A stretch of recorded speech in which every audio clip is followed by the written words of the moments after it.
The number one question that I'm asked everywhere I go around the world is always, how is it that I stay so motivated? But that was then, and this is now. You can work 10 times smarter and harder than you did before, but you're still promised nothing. Let me tell you, if someone told me that something is impossible, I will go out and do it. That's just the way I always was. I was told to my face, you're nothing but a giant muscle. You can't act. You have no future and you have an accent that is laughable. Ignore the naysayers.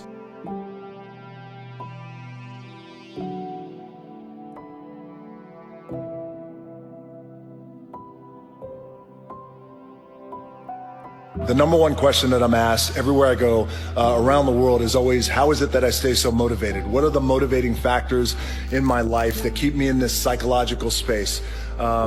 Number one will be gratitude. I try and find a way to be grateful for every single thing I have every single day. Wins, losses, loved ones, you name it. My life wasn't always this way. It was much different many moons ago. So these days I'm grateful to the bone for everything. The other thing is hunger.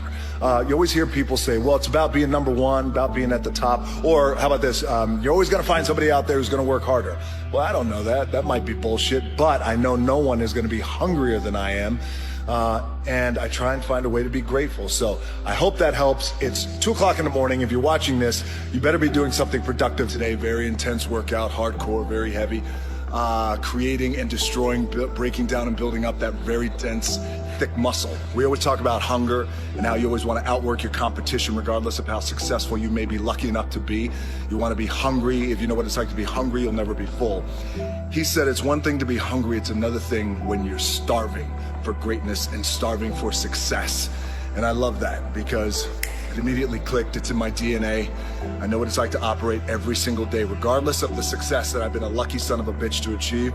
I operate every day as if I'm starving. So keep starving. That 4 o'clock in the morning is when no one else is up, so no one else is bothering you, and you can focus on whatever work you have to get done. Then by 4:30, 4:45, I'm doing some sort of cardio. It's still dark outside, so it's just me. It's 4:45 a.m. It's still dark outside, and I'm getting ready to kill this AM cardio. You can't even see me, but it's going to be so good. It's bad. I do this, and then I'll have breakfast, and then I will go do all my strength and conditioning training at a gym for about an hour, and then I'll go to set. It's midnight.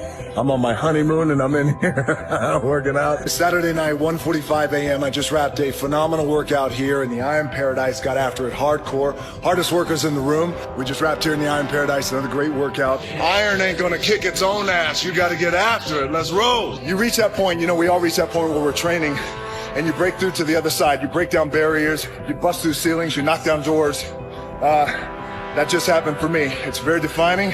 I've been slinging iron since I was 13. Our empty gym, the way we like it. It's Sunday, it is family day, it's Lord's Day, it is also leg day. So, this pain ought to be fun. Shit. Happy Sunday. And in the moments where you push yourself, when no one else is around, those moments have a tendency to lead to success. Focus! Up for 26 hours straight. 7 hours ago I was in LA. Now I'm down here in hot ass Florida. I'm heading to the set of Ballers, but first I had to come here to the Iron Paradise, anchor myself, get the workout in. It's gonna allow me to work an additional 12 hours. Point is, I'm still tired as a motherfucker, but find your anchor. I'll see you on set. Champion mentality. I am not bound to succeed, but I am bound to live up to the light that I have. Abraham Lincoln. Winning isn't once what I thought it was. I found it to be much more complex than our traditional definitions of success. A lot of people fall to their knees in tears after a big accomplishment, partly due to joy and gratitude, but a lot of what you see is relief and even fear. I don't say this to be cynical, but I've heard it from various people and experienced it myself. It's a crucial moment in a person's journey where you need to ask yourself what winning means to you. Otherwise, you get stuck in a hamster wheel, chasing a potentially non-existent result. What I've found is that winning doesn't happen on show day. It happens in those early mornings, painful workouts, long cardio sessions, and hungry nights. It happens in those moments of fear we all have when faced with a difficult goal, and then more so in what you make of that fear. It happens in every second of every day before you win. If you can take every opportunity you have to bring yourself closer to your goal, win every one of those opportunities, all while becoming more resilient in the process, how can you lose? That is an exciting opportunity, an exciting responsibility to find out what you're truly capable of. A medal around your neck and a trophy in your hands provides but a moment of relief. Maybe a surge of excitement, but one that will quickly and surely fade. Then you're back to square one and faced with new decisions. Can I do it again? Will I do it again? Again. Why? There are new challenges you face now. You were so focused on winning, you didn't plan for what comes next. After all that hell you just put yourself through, are you ready to do it again, but with more intensity? If you're not improving, you're falling behind now. You've shown the world what you're capable of, and they expect nothing less. Another scary, but exciting opportunity. You may have busted your ass and gotten lucky once, but that was then, and this is now. You can work 10 times smarter and harder than you did before, but you're still promised nothing.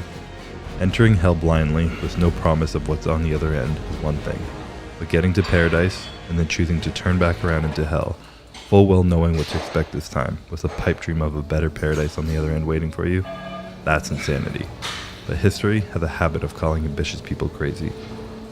There's no guarantee of what you'll find on the other side of hell. You may even be crazy enough to learn that it was never hell to begin with. Maybe, just maybe, you can open your mind to the possibility that paradise is found in how you choose to look and act in this world.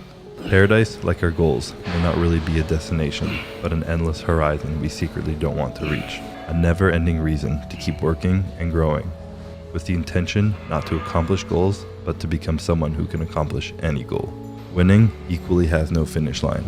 It's about the responsibility to ourselves to take control of what little things you can in this world, regardless of circumstance. To train your mind to switch your perspective and focus on being the absolute best you can be in the areas you do have control over. Having a champion mentality isn't about the trophies, medals, or success. It's about having no quit. And let me tell you, if someone told me that something is impossible, I will go out and do it. That's just the way I always was. I was told to my face, you're nothing but a giant muscle. You can't act. You have no future and you have an accent that is laughable. Ignore the naysayers. Work like hell. Trust yourself. Break some rules. Don't be afraid to fail. I've made a fortune in several careers, and I've been very successful in several careers by believing in myself. Let me tell you, you're going to find the naysayers in every turn that you make. Don't listen. Just visualize your goal, know exactly where you want to go. Trust yourself. Get out there and work like hell, and break some of the rules, and never ever be afraid of failure. I couldn't have done the one lifting event in my life if I would have been afraid of failure. Because of course there's a chance that you can fail. When you lift the weight, I tried 10 times to lift bench press 500 pounds. And I failed, but the 11th time I did it. So never give up and never be afraid of failure, because otherwise you box yourself in and you limit yourself. You all should go and be hungry for success. You should be hungry to make your mark, and you should be hungry to be seen and to be heard and to have an effect out there. You have to think outside the box. That's what I believe. After all, what is the point of being on this earth? All you want to do is be liked by everyone and avoid trouble. The only way that I ever got any place was by breaking some of the rules. When you're out there partying, horsing around, someone out there at the same time is working hard. Someone is getting smarter and someone is winning. Just remember that. Now, if you want to coast through life, don't pay any attention to any of those rules.